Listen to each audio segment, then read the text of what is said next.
Hi, my name is Debbie Phillips, and I interviewed a, a lady named Jenny. I know Jenny because I used to work with her sister, um, and so that's how I met Jenny. Unfortunately, I work night shift and Jenny works during the day, so it was a little bit too hard for us to actually meet in person, but I was able to use Facebook and communicate via Facebook to interview Jenny. Jenny is a type 1 diabetic.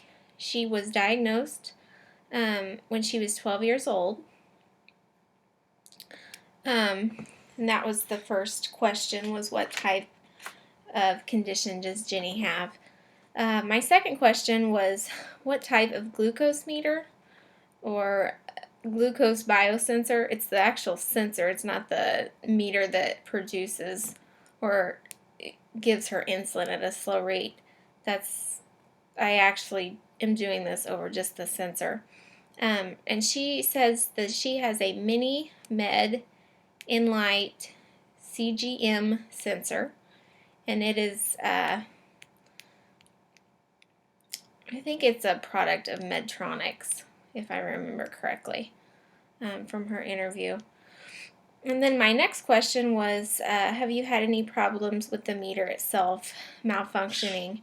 As many types of electronic stuff can malfunction, as we know. Most of us have had trouble with that. Jenny replies that she has not had any trouble with it, but that she's also only had it 4 months, and that this is the newest version of the Mini Medilite or GCM sensor that she has. She had the previous sensor that they had made, and now she upgraded. And she says that she likes the sensor just as well. My next question, number 4, was did you have concerns before you began using it, and do you still have these concerns? She said that her main concern, as with most of her diabetic sensors that she's had, was whether or not it would be accurate. She was concerned about that, and that she says that she tends to like to stick with what she has if she knows that it's been working for her. So that was a concern for her, that if she switched, then it might start malfunctioning, or it might not read as well as the old one.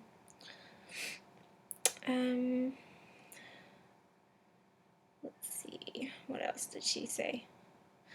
She also says that once she got used to this meter, she actually likes it better than she did the old meter. She said it seems like it's actually more accurate. It reads pretty quickly, and it reads fairly often, so that she said she likes about that. My 5th question was, what are some positive effects this device has on your quality of life? And Jenny replied, the needle is small and it's more comfortable than some sensors I have worn. Plus, you don't have to see the needle when you insert the sensor. The handheld insertion device is small. She showed me the insertion device, and it's probably maybe 3 inches tall. It has a little button on it, and you put in the bottom of it, you put the little needle with the little sensor, and then you just hold it up to your skin where you want to place it, and then you'll hold the top of the sensor insertion device on your skin, and then you'll just press that little button.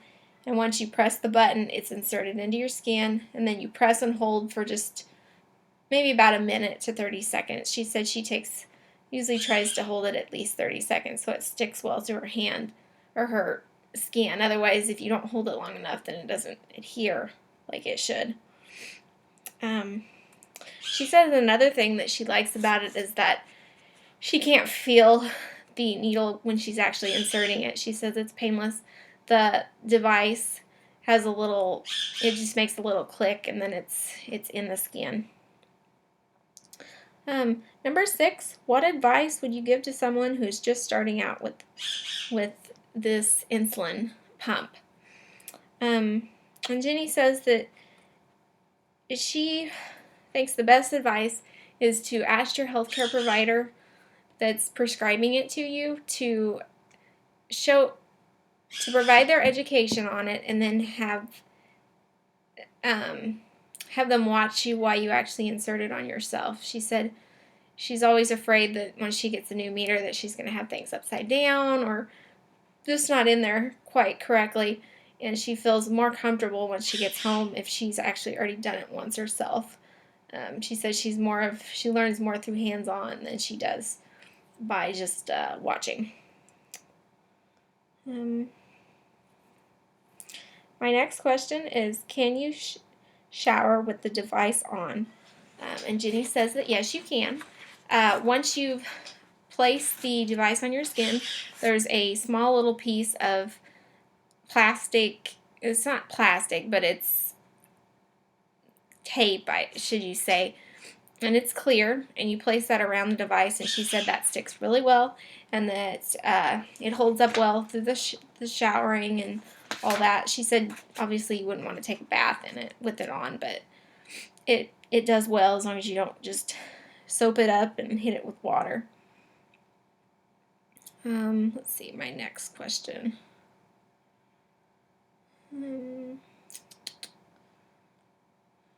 How do you care for the sensor? Jenny says that she changes her sensor every 6 days, unless she has some type of something misfunction or mishap with it where she would have to change it in between. But for the most part, she only changes it every 6 days. And my last question,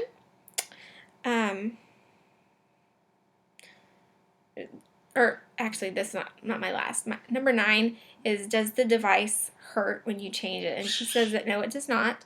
The device itself does not hurt, but the tape pulling it off hurts because it sticks so well.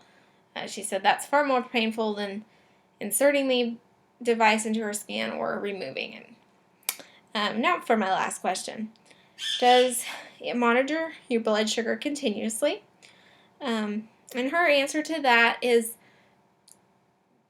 kind of yes and no. Yes, it monitors it every 5 minutes. And she said that one very good thing about it is that it has the screen of the device itself has a window where it shows you the trends for her blood sugar.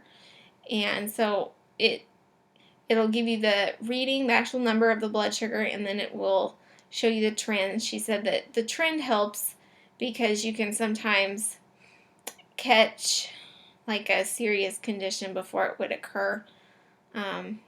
She said luckily she doesn't have to go to the hospital very often, but once in a great while, if like she's sick and if she's sick, she just can't manage her blood sugar, and so then she'll have high blood sugars, and she'll have to go to the hospital for that to have it managed. But other than that, she says that she likes her device, and this concludes our interview.